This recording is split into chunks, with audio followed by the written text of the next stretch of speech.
Wife of Abhinandan part 8. Manu morning 7 అయ్యింది, లేవే ఆఫీస్కు వెళ్ళాలి అంటూ మను రూమ్ లోనికి వెళ్ళింది సత్య. ఇది ఇంకా దుప్పటి ముసుగుతాన్ని నిద్రపోతుంది. మనం ఆఫీస్కు రావా అని దుప్పటి తీసి అక్కడ పిల్లోస్ ని చూసి షాక్ అయ్యింది. ఇదేమిటి, మనం ఏది అని వెనక్కు తిరిగింది సత్య. సత్య అని వెళ్ళు వెనక నుంచి పట్టుకున్నది మను. సత్య మనుని చూసి ఆశ్చర్యంగా, ఏమిటి మను, ఈరోజు ఇంత అందంగా రెడీ అయ్యావు, ఏమిటి మా బాసుని ఇంప్రెస్ చేద్దాం అన్నది. అంత లేదు, మీ బాసు ఎప్పుడో నాకు పడిపోయాడు అన్నది మను. మరెందుకు ఇంత బాగా రెడీ అయ్యావు అన్నది సత్య. అబ్బా అదేం లేదే, నైట్ నుంచి సరిగ్గా నిద్రలేదు, ఎప్పుడెప్పుడు నందుని చూద్దామా అని మార్నింగే లేచి రెడీ అయ్యాను అంతే అన్నది మను. ఇంతకీ సంగతేమిటి, శారీ కట్టావు కానీ ఏ మాటకా మాటే శారీలో భలే ఉన్నావే అన్నది సత్య.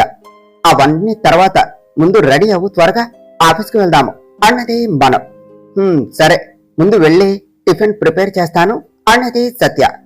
అవసరం లేదు, నేను already tiffin and lunch box కూడా రెడీ చేసేసాను, నువ్వు వెళ్ళి ఫ్రెష్ అవ్వు చాలు, తిని ఆఫీస్కి వెళదాం అన్నది మను.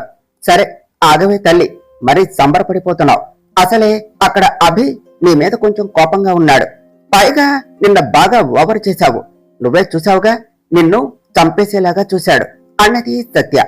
అది నిజమే, కానీ నందుయేగా, ఏం పర్వాలేదు, సంతోషంగా భరిస్తాను అన్నది మను. జాగ్రత్త మను అన్నది సత్య. నేను జాగ్రత్తగానే ఉంటానే, నువ్వు టెన్షన్ పడకు అన్నది మను. నేను చెప్తున్నది నీ గురించి కాదే, అభి గురించి, నీ తింగరి పనులకు ఏమైపోతాడో అని జాగ్రత్త అంటున్నా అన్నది సత్య. సత్య, దిస్ ఇస్ టూ మచ్ అన్నది మను. సత్య గట్టిగా నవ్వేసింది. సత్య, ఫస్ట్ గుడికి వెళదాం సరేనా అన్నది మను. సరే మను అని సత్య ఫ్రెష్ అవటానికి వెళ్ళింది. సత్య ఫ్రెష్ అయి వచ్చాక ఇద్దరు టిఫిన్ చేసి స్కూటీ మీద బయలుదేరారు. ఉదయం 6 గంటలకు జాగింగ్ కు వెళ్లి ఇంటికి వచ్చి ఒళ్ళు తెడుచుకుంటూ, సుబ్బులు కాఫీ తీసుకునిరా అన్నాడు అభి. సుబ్బులు కాఫీ తెచ్చి, చిన్నబాబు గారు కాఫీ తీసుకోండి అన్నది. గ్రాని ఎక్కడుంది సుబ్బులు అన్నాడు అభి. పెద్దమ్మ గారు పొద్దున్నే గుడికి వెళ్లారు చిన్నయ్య గారు, ఈ పాటికి వస్తూ ఉంటారు అన్నది సుబ్బులు. మాణిక్యమ్మ గారు ఇంట్లోనికి రాగానే, కన్నయ్య వచ్చేసావా అన్నారు. గ్రాని, నీకు ఎన్నిసార్లు చెప్పాను, ఇలా గుళ్ళు గోపురాలు అని తిరిగి ఆరోగ్యం పాడు చేసుకోకు అని అన్నాడు అభి. అది కాదు కన్నయ్య అని మాణిక్యమ్మ గారు ఏదో చెప్పబోతూ ఉంటే, నువ్వేమీ చెప్పవద్దు, ఫస్ట్ వెళ్ళి టిఫిన్ చెయ్యి అన్నాడు అభి. నువ్వు రా కన్నయ్య, కలిసి చేద్దాం అన్నారు మాణిక్యమ్మ గారు. సరే గ్రాని, నేను 10 మినిట్స్ లో ఫ్రెష్ అయి వస్తాను అన్నాడు అభి. సుబ్బులు టేబుల్ పైన అన్ని రెడీ చెయ్యి అన్నారు మాణిక్యమ్మ గారు. అలాగే అమ్మగారు, అసలే ఈ రోజు చెన్నయ్య గారికి ఇష్టమైన పెసరట్టు చేశాను అన్నది సుబ్బులు. ఉప్మా చేయలేదుగా, అసలే వాడికి అది పడదు అన్నారు మాణిక్యమ్మ గారు. నాకు తెలియదా అమ్మగారు, అందుకే ఉప్మా చేయలేదు, గోన్లీ పెసరట్టు చేశా అన్నది సుబ్బులు. ఒసేయ్, ఈ ఇంగ్లీషు తగలయ్యా, అది గోన్లీ కదే, ఓన్లీ అన్నారు మాణిక్యమ్మ గారు. ఏమిటి రాని, మన సుబ్బులు వచ్చి రాని ఇంగ్లీష్తో నీ బుర్ర తింటుందా అన్నాడు అభి. మరే నువ్వు ఏమంటా అన్నావో ఇంగ్లీష్ నేర్చుకోమని మా ప్రాణం పోతుంది అనుకో అన్నారు మాణిక్యమ్మ గారు. ఊరుకోండి అమ్మగారు, నన్ను అనందే మీకు పొద్దుపోదు, నేను ఎప్పటికైనా ఇంగ్లీషు బాగా టాకుతా అన్నది సుబ్బులు. అభి నవ్వుతూ, సర్లే సుబ్బులు, బాగానే టాకుదువు గాని ముందు ఈరోజు ఏమిటి స్పెషల్ అన్నాడు. పెసరట్టు అన్నారు మాణిక్యమ్మ గారు. అయితే గ్రాని, ఫాస్ట్ గా పెట్టు, ఆఫీస్ టైం అవుతుంది అన్నాడు అభి. అభి టిఫిన్ చేస్తూ ఉంటే చూస్తూ, కన్నయ్య, మొన్న ఫంక్షన్ లో నువ్వు తిట్టావే, ఆ అమ్మాయి మన సత్య ఫ్రెండ్ అంటరా, ఊరు నుండి జాబ్ కోసం వచ్చిందట అన్నారు మాణిక్యమ్మ గారు.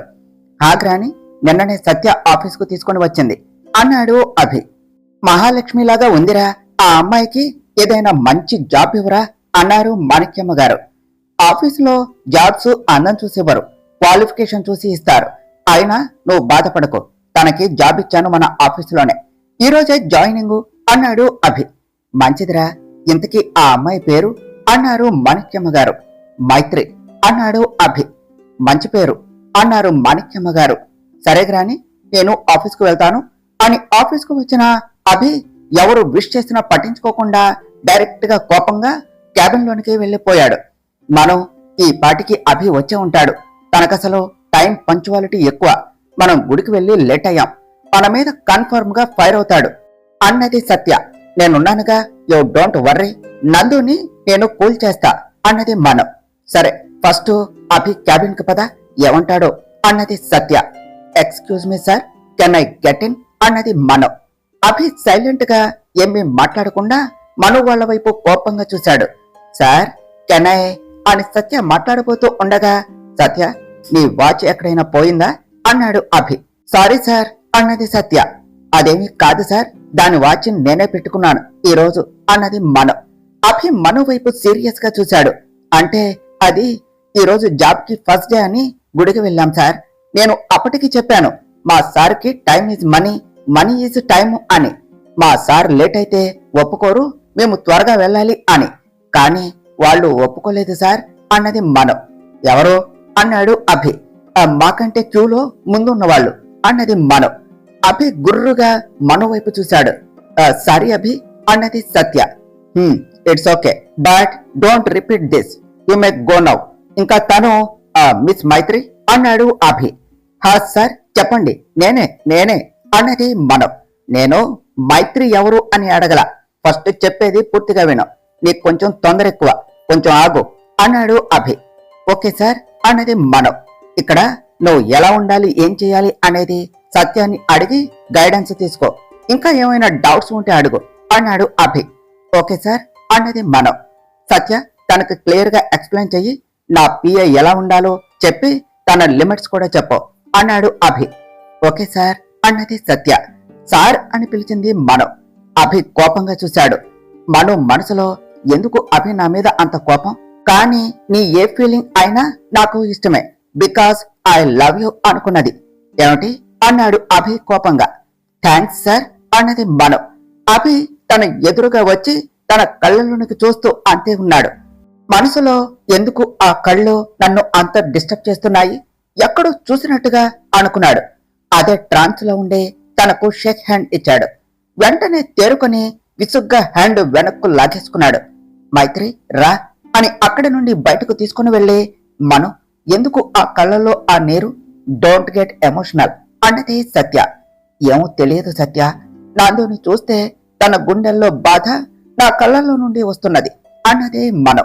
మను ఇదే నీ క్యాబిన్, ఇంకా నువ్వు చేయవలసిన వర్క్ అని తనకు మొత్తం ఎక్స్ప్లెయిన్ చేసి, నువ్వు చూస్తూ ఉండు, ఏదైనా డౌట్ ఉంటే అడుగు, నేను వెళ్లి రిమైనింగ్ వర్క్ చూస్తాను అన్నది సత్య. థ్యాంక్స్ సత్య అన్నది మను. ఆఫ్టర్నూన్ లంచ్ లో కలుద్దాం సరేనా, టేక్ కేర్ అన్నది సత్య. మరో ప్రక్క ఛ ఇంతలో పోయిందిరా పోరి అన్నాడు మొదటి రౌడీ. అన్నా నువ్వు చెప్తే మేము నమ్మలా, కానీ దాన్ని చూశాక షాక్ అయ్యాము అన్నారు రౌడీలు. రేయ్ ఇప్పుడు అది కాదు సంగతి, దాన్ని మనం త్వరగా పట్టుకోవాలి. ఇక్కడ అది ఏం చేస్తుందో, మన బాస్ కి అది బ్రతికే ఉంది అని తెలిస్తే మన పని గోవిందా అన్నాడు రెండవ రౌడీ. రేయ్ ఆపరా నీ లొల్లి, బాస్ కు తెలియకముందే నేను దాన్ని ఈ లోకం నుండి పంపిస్తా అన్నాడు మొదటి రౌడీ. ఇంతలో రౌడీకి ఫోన్ వస్తే చిరాకుగా ఫోన్ చూసి షాక్ తో చెమటలు తుడుచుకుంటూ ఉన్నాడు. ఏమైందిరా అన్నాడు రెండవ రౌడీ. మన బాసు ఫోన్ చేస్తుండు అన్నాడు మొదటి రౌడీ. రెండవ రౌడీ భయంగా ముందు ఫోన్ ఎత్తరా లేకపోతే చంపేస్తాడు అన్నాడు.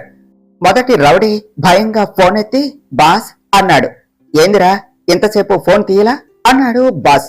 ఏమి లేదు బాస్ అన్నాడు మొదటి రౌడీ. ఇంకా అండర్ గ్రౌండ్ లోనే ఉన్నారుగా అన్నాడు బాస్. హా బాస్ అన్నాడు మొదటి రౌడీ. మీరు ఇంకా అక్కడ ఉండే పని లేదు, మీరు వెంటనే బయలుదేరి హైదరాబాద్ రండి, ఇంకా మన పని మళ్ళీ మొదలు పెట్టే టైం వచ్చింది అన్నాడు బాస్. బాస్ కానీ అన్నాడు మొదటి రౌడీ. ఏందిరా అన్నాడు బాస్. అది బాస్ అన్నాడు మొదటి రౌడీ. ముందు చెప్పిన పని చేయండి, ఇక్కడ పని అయిపోతే మనకిక్కడ ఉండే పనేం లేదు, రేపే నన్ను వచ్చి కలవండి అన్నాడు బాస్. అలాగే బాస్ అన్నాడు మొదటి రౌడీ. ఏమైందిరా అని అడిగాడు రెండవ రౌడీ. బాస్ మనల్ని రేపే హైదరాబాద్ వచ్చి కలవమన్నారు అన్నాడు మొదటి రౌడీ. హో అన్నా మనమైతే ఇప్పుడే హైదరాబాద్ లో ఉన్నాము అన్నారు రౌడీలు.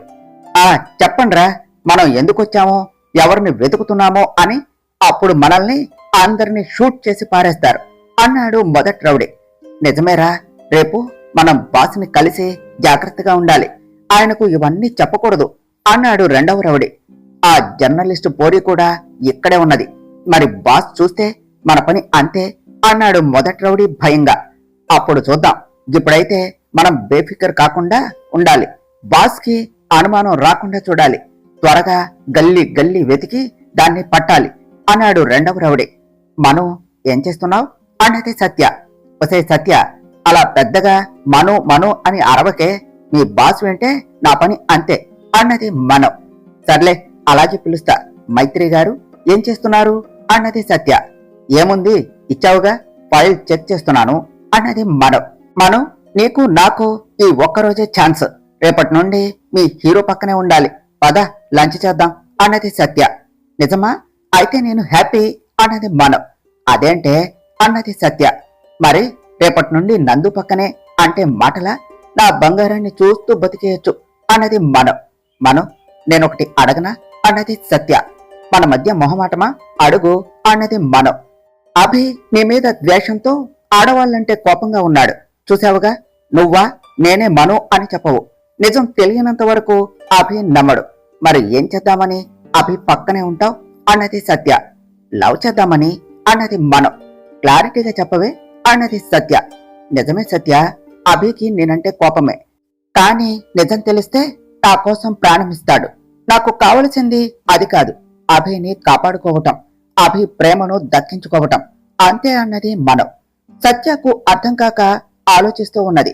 అబ్బా సత్య, నందు ప్రేమించింది నా మనసుని. ఇప్పుడు ఆ మనసుతోనే అభిని మార్చుకుంటాను. నేను అని చెప్పకుండా నా ప్రేమను గెలుచుకుంటాను అన్నది మను. ఏమో మను, వింటే బాగానే ఉన్నది, బట్ ప్రాక్టికల్ గా కొంచెం డిఫికల్ట్ అన్నది సత్య. తప్పదు సత్య, అభిని కాపాడుకోవాలి అంటే ప్రస్తుతం ఇది ఒక్కటే మార్గం అన్నది మను. అదే నిజమే అన్నది సత్య. అబ్బా సత్య, కడుపు కాలిపోతుంది, పద లంచ్ చేద్దాం అన్నది మను. అన్నది సత్య. నా బంగారం పొద్దున్నుండి వర్క్ వర్క్ అని తిరుగుతూనే ఉన్నది. ఇంకా లంచ్ టైం కూడా అవలేదేమో, రాక్షసి అనుకుంటూ ఉన్నాడు వంశీ. ఏమిటి వంశీ సార్, ఎవరినో రాక్షసి అంటున్నారు అన్నది స్వప్న. వంశీ మనసులో కోపంగా, వచ్చారా, రండి రండి, అందరూ వచ్చేశారు, ఒక్క నా బంగారం తప్ప అనుకున్నాడు. సార్, అదిగోండి మీ సత్య గారు వస్తున్నారు చూడండి అన్నది స్వప్న. వంశీ ముఖం సంతోషంతో వెలిగిపోయింది. హాయ్ వంశీ గారు. హాయ్ స్వప్న అని పలకరించింది సత్య. హాయ్ సత్య గారు అన్నాడు వంశీ. వంశీ, ఇక్కడ మేము కూడా ఉన్నాము, కొంచెం పట్టించుకోండి అన్నది మను నవ్వుతో. అయ్యో అదేం లేదండి, రండి, కమ్ సిట్ డౌన్ అన్నాడు వంశీ. ఏంటండి, ఏమీ తినకుండా మీటింగ్ పెట్టారు అన్నది మను. అది అందరూ వస్తే తిందాము అని మైత్రి అన్నారు వంశీ. ఐ థింక్ అందరూ వచ్చినట్టే ఉన్నారు. ఏం సత్య గారు, మీరేమంటారు అన్నది మను. సత్య కోపంగా చూసింది. అవును మైత్రి, మీరు వచ్చారుగా, ఇంకా అందరూ వచ్చినట్టే. ఏం వంశీ సార్ అన్నది స్వప్న. వంశీ స్వప్న వైపు ఓ సీరియస్ లుక్ ఇచ్చాడు. చాలే, ఇంకా లంచ్ చేద్దాం అన్నది సత్య. నిజమే సత్య గారు అన్నాడు వంశీ. అందరూ లంచ్ చేస్తూ మాట్లాడుకుంటూ ఉన్నారు. మైత్రి, ఫస్ట్ డే ఆఫీస్ లో ఎక్స్పీరియన్స్ ఎలా ఉంది అన్నది స్వప్న. ఫస్ట్ డేనే కదా, బానే ఉంది అన్నది మను. నీకు జాబ్ దొరకటం లక్ అనాలో లేక అభిసార్ పిఏ అయినందుకు బాధపడాలో తెలియటం లేదు అన్నది స్వప్న. అదేమిటి స్వప్న అన్నది సత్య. అదేంటి మేడం, అంతా తెలిసిన మీరే అలా అంటారు? సారు మీరు క్లాస్మేట్ కాబట్టి మీతో కొంచెం నార్మల్ గా ఉంటారు. మా అందరికీ చుక్కలే కదా మేడం. మేమన్నా ఎప్పుడో ఒకసారి సార్కి కనపడేది, కానీ మైత్రి సార్ పిఏ, ఎప్పుడు సార్ పక్కనే ఉండాలి, అందుకనే అన్నది స్వప్న. స్వప్న, ఒకటి చెప్పనా, ఇష్టపడి చేసేది ఏది కష్టంగా అనిపించదు. కష్టమయ్యింది ఏదైనా ఇష్టంతో చేయాలి, అప్పుడు మనకు ఏది కష్టం అనిపించదు అని లంచ్ కంప్లీట్ చేసి అక్కడ నుంచి వెళ్లిపోయింది మనం. వంశీ సార్, ఇప్పుడు మైత్రి గారికి అభిసార్ పక్కన పిఏగా చేయటం కష్టమనా ఇష్టమనా అన్నది స్వప్న. అందరి విషయాలు నీకే కావాలి, ముందు వచ్చిన పని చూడు అన్నాడు వంశీ. నేనేం చేశా సార్ అన్నది స్వప్న కోపంగా. వంశీ మనసులో ఏం చేశావా, కనీసం నా బంగారంతో మాట్లాడినిచ్చావా అనుకున్నాడు. అర్థమైంది సార్, నేను వెళ్తున్నా, బాయ్ సత్య మేడం అన్నది స్వప్న. సత్య గారు అని వంశీ మాట్లాడబోతూ ఉంటే, సారీ వంశీ గారు, I have to go, it's getting delay, bye అన్నది సత్య. సత్య అలా అనగానే వంశీ డల్ అయిపోయాడు. సత్య, హా, నా పిఏ, ఆ అమ్మాయిని లోనికి పంపించు అన్నాడు అభి. మైత్రి, అభి సార్ నిన్ను ఒకసారి క్యాబిన్కి రమ్మన్నారు అన్నది సత్య. సత్య, నేను ఒక్కదాన్నేనా అన్నది మను. హా, దీనికోసం ఊరిని పిలవాలా అన్నది సత్య. సత్య అన్నది మను కోపంగా. వెళ్ళు, సార్ లేట్ అయితే ఇరిటేట్ అవుతారు అన్నది సత్య. సరే వెళ్తున్నా అన్నది మను. మనుని చూసి సత్య నవ్వుకున్నది. సార్ పిలిచారట అన్నది మను అభి దగ్గరకు వచ్చి. అభి మనుని సీరియస్ గా చూశాడు. సరే sir, sir may I come in అన్నది మను మళ్ళీ డోర్ దగ్గరకు వెళ్ళి. క్యాబిన్ లోనికి వచ్చే ముందు పర్మిషన్ అడిగి రావాలి అని మినిమం సెన్స్ లేదా అన్నాడు అభి. సారీ సార్, మర్చిపోయాను, ఇంకెప్పుడు రిపీట్ అవ్వదు అన్నది మను. అభి కోపంగా చూశాడు. సారీ చెప్పాగా ఇంకా యాంగ్రీ బర్డ్ లాగా ఆ చూపేందుకు సార్ అన్నది మను. ఏమిటి, నేను యాంగ్రీ బర్డా అన్నాడు అభి. లేదు, మీరు యాంగ్రీ బర్డ్ అన్లా, మీరు యాంగ్రీ బర్డ్ లా చూస్తున్నారు అన్నాను అన్నది మను. ఏం బాగుతున్నావు అన్నాడు అభి. నేనేం అనలేదు సార్ అన్నది మను. ఎప్పటిదాకా ఏం చేశావు అని అడిగాడు అభి. అది సత్య ప్రీవియస్ ఫైల్స్ చెక్ చేయమంది, సో అవి చెక్ చేశాను సార్ అన్నది మను. మరి వర్క్ అర్థమైందా అని అడిగాడు అభి. ఆల్మోస్ట్ అర్థమైంది సార్ అన్నది మను. సత్యను అడిగి రిమైనింగ్ వర్క్ కూడా అసిస్ట్ ఇప్పించుకో, రేపటి నుండి నువ్వే ఇండివిజువల్ గా చేయాలి. రేపటి షెడ్యూల్ సత్య దగ్గర ఉన్నది తీసుకుని ప్రిపేర్ చెయ్యి. డౌట్ ఉంటే సత్యాన్ని అడుగు అన్నాడు అభి. ఓకే సార్ అన్నది మను. ఓకే, సారీ, థ్యాంక్ యూ, ఈ మూడే నేర్చుకున్నావా అని అడిగాడు అభి. మైత్రి కోపంగా చూసింది. గో టు యువర్ వర్క్ అన్నాడు అభి. ఓకే సార్ అన్నది మను. ఇది నన్నే అంత మాట అంటుందా? రేపటి నుంచి దేనితో టార్చర్ స్పెల్లింగ్ రాయిస్తా. గుడ్లగొబ్బ కళ్ళేసుకుని ఓ మింగేసేలా చూస్తుంది. ఏదో దేనికి కళ్ళున్నట్టు అనుకున్నాడు అభి. సత్య అని గట్టిగా పిలిచింది మను. ఏమిటే అలా అరిచావు అన్నది సత్య. మీ సారు రేపటి ప్రోగ్రాం లిస్టు ఉందటగా, ఇటేవో షెడ్యూల్ అరేంజ్ చేయాలి అన్నది మను. ఓ అర్థమైంది అన్నది సత్య. ఏమర్థమైంది అన్నది మను. నీ హీరో నిన్ను బాగా వాయించాడని అన్నది సత్య. సత్య అన్నది మను కోపంగా. సారీ అన్నది సత్య. టుమారో ఆయన గారి meetings and programmes list schedule prepare చేయాలి అన్నది మను. ఓకే, ఇదిగో తీసుకో, ఏమైనా డౌట్స్ ఉంటే అడుగు అన్నది సత్య నవ్వుతూ. అలాగే అని తన క్యాబిన్ లోనికి వెళ్లి షెడ్యూల్ ప్రిపేర్ చేసి అభి దగ్గరకు వెళ్లి చూపించింది మను. ఓకే గుడ్, ఈ రోజుకి ఆ ఫైల్ చూసి వర్క్ నేర్చుకో అన్నాడు. మనసులో రేపటి నుండి ఉందే నీకు అనుకున్నాడు అభి. ఎస్ సార్ అన్నది మను. అభి సీరియస్ గా చూశాడు. అభి క్యాబిన్ నుండి బయటకు వచ్చి తన వర్క్ చూసుకున్నది మను. ఇక ఈవినింగ్ ఆఫీస్ టైం అయిపోవటంతో సత్య, మను ఇక అందరూ ఆఫీస్ నుండి వెళ్లిపోయారు. ఆఫీస్ నుండి ఇంటికి వచ్చిన అభి చిరాకుగా అక్కడే సోఫాలో కూర్చున్నాడు. కన్నయ్య, ఏమిటి అలా ఉన్నావు, హెల్త్ బాలేదా అని అడిగారు మాణిక్యమ్మ గారు. హా, అదేమీ లేదు, కొంచెం టైర్డ్ అయ్యా. సుబ్బులు, కాఫీ తీసుకునేరా, నేను ఫ్రెష్ అయి వస్తా గ్రాని. ఇంతలో అభి ఫోన్ రింగ్ అయ్యింది. గ్రాని, మామ్ వాళ్ళు యూకే నుంచి కాల్ చేస్తున్నారు. హలో మామ్, ఏమిటి, ఎలా ఉన్నారు అన్నాడు అభి. హా కన్నయ్య, మేము బాగానే ఉన్నాము. అత్తయ్య ఎలా ఉన్నారు అన్నారు ఇంద్రాణి గారు. గ్రాని బాగానే ఉన్నది. ఇంకేమిటి సంగతులు, అక్క ఏం చేస్తుంది? బావని బేజా ఫ్రై చేస్తుందా అన్నాడు అభి. రే అభి, నిన్ను అన్నది అభి వాళ్ళ అక్క అర్చన. హహ, అక్క ఎలా ఉన్నావు అని అడిగాడు అభి. అభి, నేను బాగున్నాను, నువ్వురా అన్నది అర్చన. నేనా, మీరంతా బాగుంటే నేను బాగున్నట్టే. సర్లే కాని బావ ఏం చేస్తున్నాడు అన్నాడు అభి. ఏముంది, ఆఫీస్కు వెళ్ళాడు, ఆయనకు ఆఫీసు ఇల్లు అదే పనిగా అన్నది అర్చన. రాక్షసి ఏం చేస్తుంది అన్నాడు అభి. నీ మీద అలిగింది, నీతో అసలు మాట్లాడదంట అన్నది అర్చన. ఎందుకంట అన్నాడు అభి. ఏమో నాకేం తెలుసు, నీ మేనకోడలు ఎందుకు అలిగిందో దాన్నే అడుగు అన్నది అర్చన. నేను నీతో మాట్లాడను అన్నది ఖుషి. ఖుషి బంగారం, ఎందుకు, నేనేం చేశాను అన్నాడు అభి. నువ్వు నన్ను చుట్టానికి రాలేదుగా అన్నది ఖుషి. సారీ బంగారం, నాకు రావటం కుదరలేదు, పోనీ నువ్వే ఇక్కడకు వచ్చాయి అన్నాడు అభి. మరి నాకు ఐస్ క్రీమ్ ఇప్పిస్తావా అన్నది ఖుషి. ఐస్ క్రీమ్ షాపే కొనిస్తా బంగారం అన్నాడు అభి. హాయ్, అయితే ఇప్పుడే వస్తా మామయ్య. అమ్మా మామయ్య నాకు ఐస్ క్రీమ్ ఇప్పిస్తారట అన్నది ఖుషి. ఖుషి, ఒకసారి అమ్మకు ఫోన్ ఇవ్వు అన్నాడు అభి. ఏంటిరా అభి అన్నది అర్చన. అక్క, ఒకసారి మీరు రావచ్చుగా ఇక్కడికి అన్నాడు అభి. తప్పకుండా నీ పెళ్లికి వస్తారా అన్నది అర్చన. అక్క, డాడేం చేస్తున్నారు అన్నాడు అభి. వీడు పెళ్లి అంటేనే అవాయిడ్ చేస్తున్నాడు, ఎందుకు అని మనసులో అనుకుని వాకింగ్ అని వెళ్లారు. ఇంకా రాలేదు, వస్తూ ఉంటారు అన్నది అర్చన. అమ్మ వాళ్ళు ఎప్పుడు రిటర్న్ అవుతారు అన్నాడు అభి. మేబీ నెక్స్ట్ వీక్ లో స్టార్ట్ అవుతారు అన్నది అర్చన. సరే అక్క, జాగ్రత్త అని ఫోన్ పెట్టేశాడు అభి. అమ్మ, అభిగాడు ఎందుకు పెళ్లి అంటే అలా ఉంటున్నాడు అన్నది అర్చన. ఏమో అర్చన, నాకు తెలియదు. 2 years నుండి ఇదే తంతు. పెళ్లి అంటే అగ్గి మీద గుగ్గిలం అవుతాడు అన్నారు ఇంద్రాణి గారు. ఎందుకమ్మా అని అడిగింది అర్చన. ఏదేమైనా ఈసారి వాడికి ఖచ్చితంగా పెళ్లి చేసేయాలి. మన ప్రీతి ఉందిగా, దానితో ఎలాగైనా ఒప్పించి పెళ్లి చేయాలి.